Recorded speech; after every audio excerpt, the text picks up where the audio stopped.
All right. Do you all remember that condition, or should I say condition, that kept Brandon Ayuk off the practice field all through training camp last year?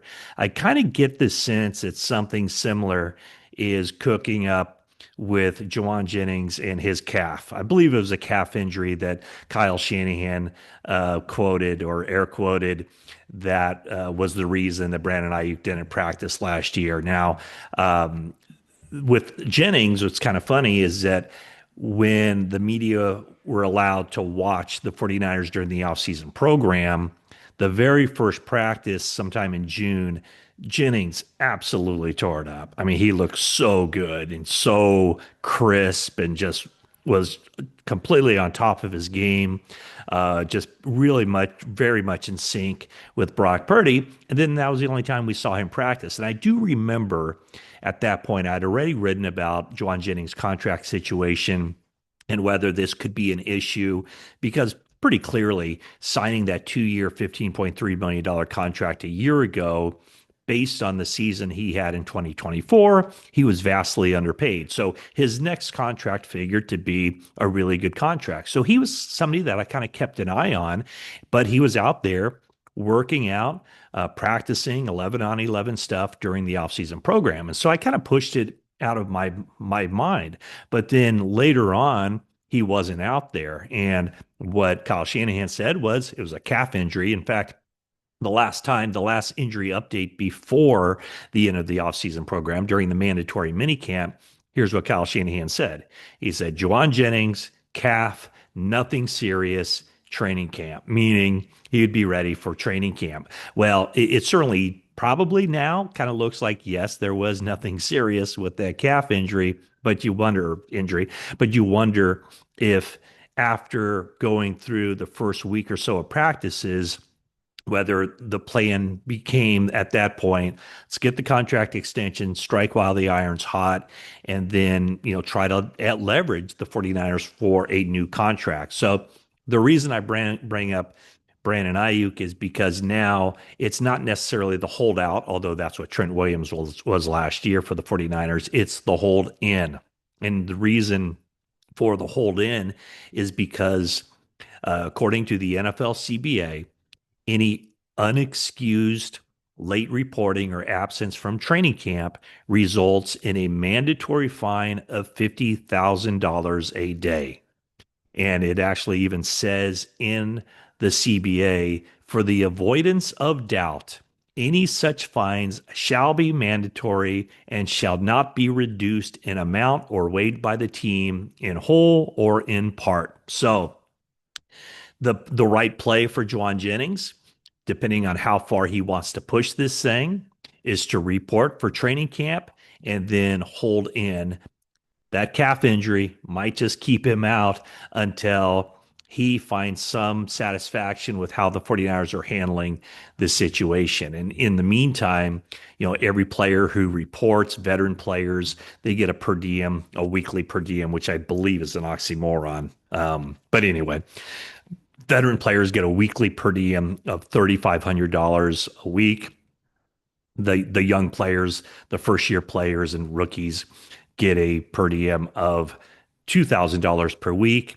And that begins right now because today is reporting day for the rookies. I will not be down there. It's basically just behind the scenes stuff, strength and conditioning. As of right now, Alfred Collins not under contract. So therefore, he cannot report to training camp until he signs his deal or reports to sign his deal. So that's where things are now with Jauan Jennings. Jennings, obviously, a huge part of the 49ers coming off last season where he basically doubled any of his previous seasons from a catch standpoint and a receiving yard standpoint. 77 catches for 975 yards, 6 touchdowns, had a really good season. And his importance to the team right now is such that it probably amplified from a year ago. Last year, at least they had Deebo Samuel on the team. This year, no Deebo Samuel. Brandon Ayuk's status for early in the season very much in question or in doubt. Demarcus Robinson, his status for the team starting off the season very much in question or in doubt as well. So, Jauan Jennings, the clear number one wide receiver, maybe not the clear number one pass catcher. That would be George Kittle. And of course, a healthy Christian McCaffrey kind of takes some of the sting off of any absence or any weakness or any thin depth at the wide receiver position because of their ability to catch passes. But okay, so Jauan Jennings, kind of be interesting to see what they do with this because the 49ers, they're not in a cap situation for right now. They have plenty of room salary cap wise to get something done. The question is, do they want to sign him to a $15 million a year contract when a year ago they already gave him a 2 year extension, when they gave Brandon Ayuk a big money deal, when they drafted Ricky Pearsall in the first round of the 2024 draft, when they drafted Jacob Callaway a little bit later, and then they drafted Jordan Watkins. And, as noted from over the weekend, 49ers talking to Kyle Juszczyk and George Kittle, the two players, or each of them, cited one player that kind of stood out to them during the offseason program. That player, Jordan Watkins from Ole Miss, the fourth round draft pick. So it looks like he's going to have an opportunity to really step up and perform and make a contribution as a rookie. So, the question then becomes if Jauan Jennings angles for a trade because the 49ers aren't willing to go that high to keep him, would the 49ers do it? They have never caved in to a trade request. They didn't do it for Robbie Gould. They didn't do it for Deebo Samuel. They didn't do it for Brandon Ayuk. Now, you might be saying, hold it now. They did trade Deebo Samuel, but at that point, I think the 49ers had decided to just move on. But early on, when Deebo Samuel wanted that contract and was angling for a contract and asked for a trade, if he didn't get his contract, one of the things that John Lynch said is, we'd be crazy. I'd be crazy to trade Deebo Samuel. I kind of feel the same way with Jauan Jennings because there's no way you can make the case, or anybody can make the case, that the 49ers are a better team in 2025 with Jauan Jennings playing on a different team. So if the 49ers were to make that trade, however, would they have to get a receiver back? Maybe, but also there are some guys, and maybe these guys don't exactly move the needle all that much, but there are some players at the wide receiver position who remain unsigned at this point. Most of them are on the other side of 30 years old, so they couldn't be necessarily expecting these guys to step in and make a huge contribution. The two guys at the top of the list would be Keenan Allen, 33 years old, coming off a good season with the Bears, which basically had a bad passing team, but he still managed to put up 70 catches, 750 yards, and 7 touchdowns. The other player to keep an eye on, Amari Cooper. He's somebody that the 49ers would have had on their team a year ago had they traded Brandon Ayuk to the Cleveland Browns. Amari Cooper, 31 years old. Last year with both the Browns and the Bills, he appeared in 14 games, had 44 catches, 547 yards, 4 touchdowns.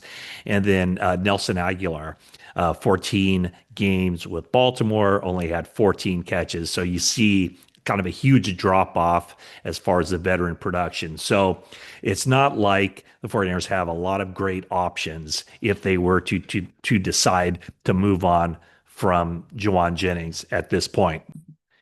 So that's why I don't think the 49ers are moving on from Jauan Jennings. I think he will be on the team in 2025. The question is, how does it look? Is he back on a new contract, a contract extension that pays him upwards of $15 million a year? Or does somehow they kind of work this out with Jauan and he comes to the realization, or he comes to the thought of, I'm going to bet on myself. If Jennings has the kind of season he had last year, remember last year, he was riding the momentum. Even though the 49ers lost the Super Bowl, he had a huge game, both as a pass catcher and even as a pass thrower. Could have potentially even gotten a lot of votes, maybe even won the MVP award if the 49ers had won that game. So he carried that momentum kind of going on the national stage from the Super Bowl, played well all season. Of course, he's also a dynamic blocker, so he helps the 49ers out in the run game, helps them out in the pass game. He's just kind of a tone setter for that 49ers offense. So the question is, can he ever get to the point in his mind with his representation to say, I'm going to bet on myself because whatever contract that he would sign with the 49ers right now before the start of the 2025 regular season would probably pale in comparison to what he could sign on the open market with any team if he has the kind of season he had last year, this year. And the way things are set up right now with no Ayuk, no Deebo Samuel, and a lot of young guys, Jauan Jennings could have conceivably a much better season statistically. The issue, though, with players is that you just, with the game of football, you want to take the risk of injury out of the equation. You want to be able to have security and hit the field for week one, knowing that whatever happens, you're taken care of, your family's taken care of. So that's kind of the latest of, again, rookies report today, Tuesday, July 15th. Veterans report next week, Tuesday, July 22nd. Fully expect Jauan Jennings to report. The question is, will he be on the field when the 49ers take the practice field for the first time as a full squad on Wednesday, July 23rd? Right now, I would say that there's a very good chance that there will be a hold in unless the 49ers and Jauan Jennings come together on an agreement that satisfies both parties.